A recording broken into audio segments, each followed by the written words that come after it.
মনের আশা আমি পুরাতে চাই।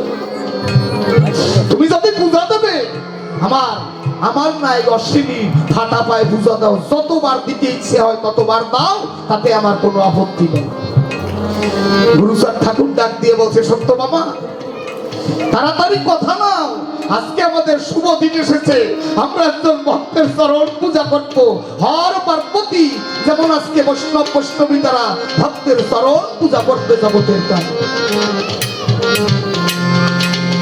এইবারে সত্য বাবা এসে অশ্বিনীকে দুইজনে দুহাত ধরে ধীরে ধীরে ভক্তকে নিয়ে আসনে বসিয়ে নয়ন জল ধরতেছে, জলের ধারি দিয়ে পা ধোয়াচ্ছে,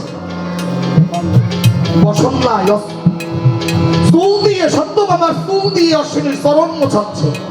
জ্ঞান শূন্য ভক্ত জগতের জ্ঞান, দুজন আর জ্ঞান নাই যে ভক্তের চরণ পূজা করতে পেরেছে, এখানে আর কোনো তাদের জ্ঞান নাই, আত্মহারা।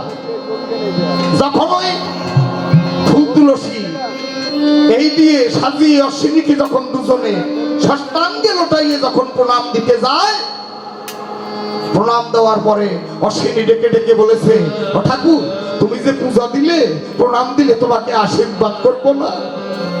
অশ্বিনী বলছে, ঠাকুর আশীর্বাদ করবো না? গুরুচাঁদ যখন উঠেছে বলছে, ওখানে বসো, আমি তোমায় আশীর্বাদ করবো। হাত উঁচু করে দাঁড়িয়ে অশ্বিনী বলেছে, বারে বারে নয়ন জলে বুকু ভাসাইয়ে, হরি তোমায় করি আশীর্বাদ, পুরুক তব মমসায়।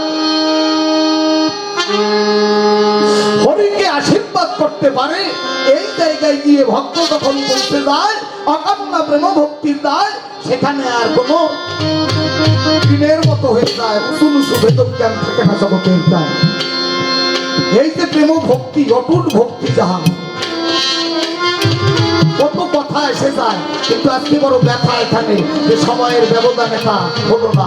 আমি করি বর্ণনা, আমার কমিটির ভাইয়েরা যারা, আমার পিতৃবর্গ যারা, যদি আবার পরিবেশ কখনো সৃষ্টি হয়, দৃষ্টি রাখে আমাদের দায়, তখন আমরা চেষ্টা করব আপনাদের মনের আশা পুরাতে।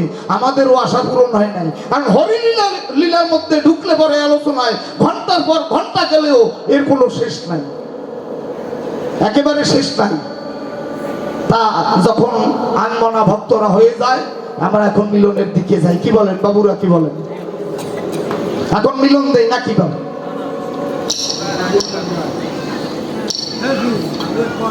আরে ভাই আপনি আইছেন তো কি কেবল খেয়ে দিয়ে আসছেন, আমরা